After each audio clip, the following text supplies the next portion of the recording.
Hello, good morning. My name is Sanya Ayuth. આજે હું તમને મા વિશેની વાત કહીશ તો શાંતિથી સાંભળવાનો નમ્ર વિનંતી. જનની ની જોડ સખી નહીં જડે રેડો. કઈ બોટાદ કન્યા આ પંક્તિ ખૂબ જ અક્ષર સભ્ય છે. આ દુનિયામાં બધું મળી રહે છે પણ મા જેવો વિશ્વાસ પ્રેમ કદી મળી શકતો નથી.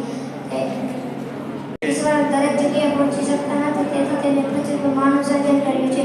માએ પ્રેમ અને કરુણાની મૂર્તિ છે. તેમ મારા ઘરનો જીવ અને પ્રેરણા સ્ત્રોત છે. ગુજરાતીમાં એક જાણીતી કહેવત છે કે ગોળ વિના મોળો કંસાર, મા વિના સુનો સંસાર.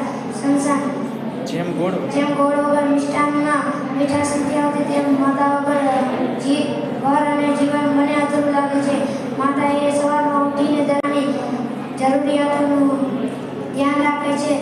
એના મમતા અને સ્નેહમાં એટલી તાકાત છે જે આખો દિવસ સુંદર બનાવી દે છે. માતા એ બાળકની પ્રથમ ગુરુ છે. તેને મને ચાલતા શીખડાવતી માંડીને જીવનના પાઠ ભણાવ્યા સુધી મારો હાથ પકડી રાખ્યો છે. તે કહે છે કે ભૂલો ભલે મા બાપને ભૂલશો નહીં, ગણિત છે ઉપકાર એને કદી વિસરશો નહીં. ત્યારે હું મુશ્કેલ મારી માતાની દવા જડતી બની જાય છે. માતા એ ઈશ્વરનું શ્રેષ્ઠ વરદાન છે.